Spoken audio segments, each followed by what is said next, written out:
Hanggang ngayon pinag-uusapan pa rin ang tambalang Catherine Bernardo at Daniel Padilla at ang kanilang relasyon na umabot po ng mahigit na isang dekada.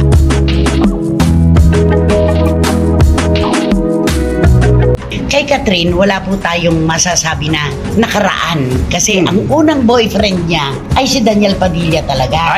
Oo, Diba? talagang hindi malilimot. Kay Daniel, hindi tayo sigurado kung si Catherine ang first girlfriend niya.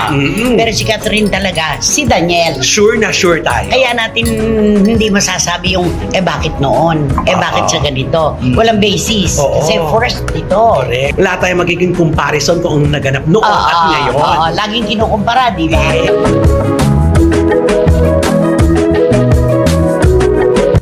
Ngayon po, nagsalita si Catherine Bernardo at ito naman po ay kaya niyang panindigan, I'm sure kayang-kaya niya, na kapag karaw po, ex na ang isang lalaki, ex na talaga.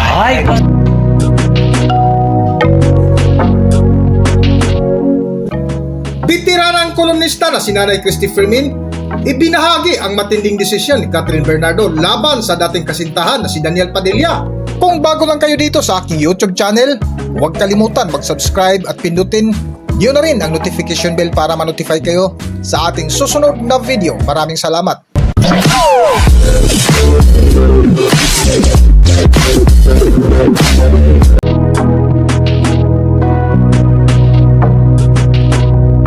Matapos nga ang hiwalayan ni Catherine Bernardo at Daniel Padilla ay hindi pa rin mawala-wala sa kwentuhan ng netizens, lalong-lalo na ng mga solid Katniel supporters. Ngunit sa vlog nga ni Nanay Christy Fermin kamakailan ay ibinahagi nila ang matinding desisyon ni Catherine Bernardo laban sa dating kasintahan na si Daniel Padilla. Bungad nga sa topic ni Nanay Christy Fermin at mga kasama nito na sina Romel Chica at Windin Alvarez ay ang ukol sa hiwalayan ng dating magkasintahan na umabot ng higit kumulang isang dekada na nauwi sa hiwalayan, kung saan dito nga pumasok sa kanilang kwentuhan ay ang ukol sa mga katanungan kung sino ni Catherine Bernardo at Daniel Padilla ang unang nanloko sa kanilang relasyon bilang magkasintahan. Okay, una nating kwento. Siyempre po, mga kachika, hanggang ngayon pinag-uusapan pa rin ang tambalang Catherine Bernardo at Daniel Padilla at ang kanilang relasyon na umabot po ng mahigit na isang dekada. Kay Catherine, wala po tayong masasabi na nakaraan. Kasi ang unang boyfriend niya ay si Daniel Padilla talaga.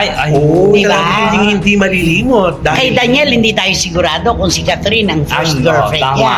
Pero si Catherine talaga, si Daniel. Sure na sure tayo. Kaya natin hindi masasabi yung, bakit noon? Bakit sa ganito? Walang basis. Kasi first ito. Correct. Wala tayong magiging comparison kung anong naganap noon at ngayon. Laging kinukumpara, di ba? Yes.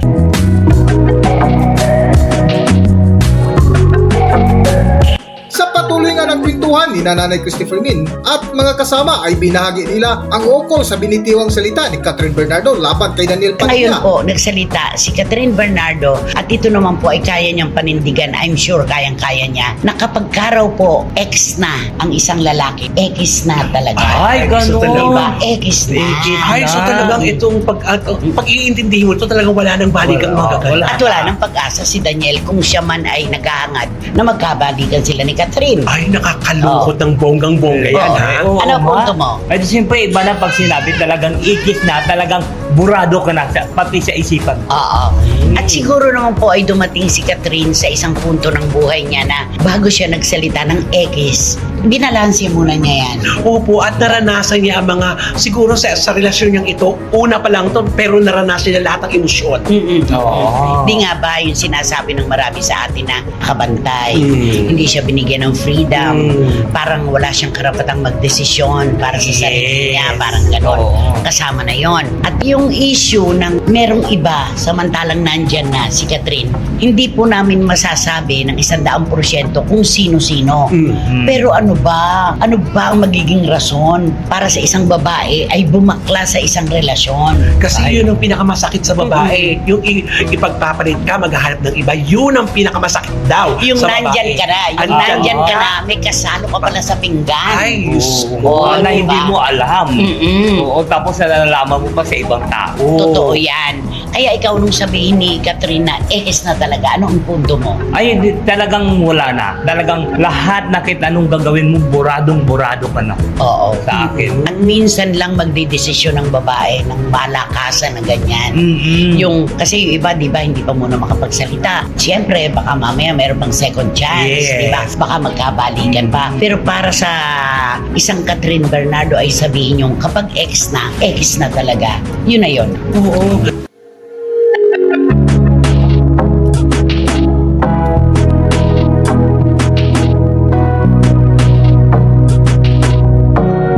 At sa huling bahagi nga ng kwentuhan ni Nanay Christopher Min at mga kasama ay ang pagkawala sa hawla ni Catherine Bernardo kung saan ikinumpara sa dalawang ibon na maingay na hindi nakalipad at ang ibon na tahimik na mataas ang lipad at malayo ang narating nang makawala ito kay Daniel Padilla.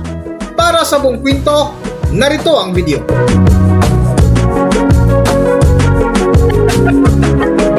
Diba? Kasi si Catherine para nakaranas talaga, nakita niya ang ganda ng buhay nung makawala siya sa Ng relasyon. mundo. Oo. Di ba na yun? Oo. Dati kasi nakahawla siya. Kumbaga po, inahalin tulad siya noon sa ibon na nasa hawla. Nung siya ay lumabas sa hawla, nakita po niya nung pa rin niya, napakaganda pala ng mundo. Yes. Na matagal niya Oo, pong nga. hindi nakita.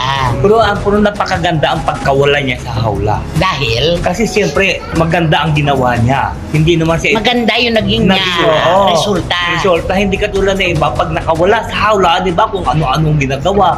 Kung si Catherine, di ba, talagang nakawala sa hawla, inayos yung pamilya, pati yung karir Buhay niya, niya. yung buhay niya. Oo. Tama naman yun. Oo, at saka nung nakawala Kasi sa abo. hawla, lumipad ng napakataas. Oo, para siyang agila. Yes, Diba? yun yun eh. Para siyang agila, pinakamataas ang lipad ng agila, di ba?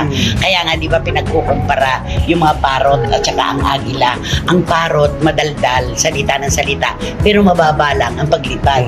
Pero ang agila, hindi dumadaldal, hindi nag-iingay, pero kapag lumipad, mataas na Matayo, mataas. boy. Kaya be an eagle. Ay. Don't be a parrot. Ay. Sasabihan niyan, di ba?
Hanggang dito na lang muna ang ating video at kung nagustuhan nyo, huwag kalimutan mag-subscribe at pindutin nyo na rin ang notification bell para ma-notify kayo sa ating susunod na video. Maraming salamat!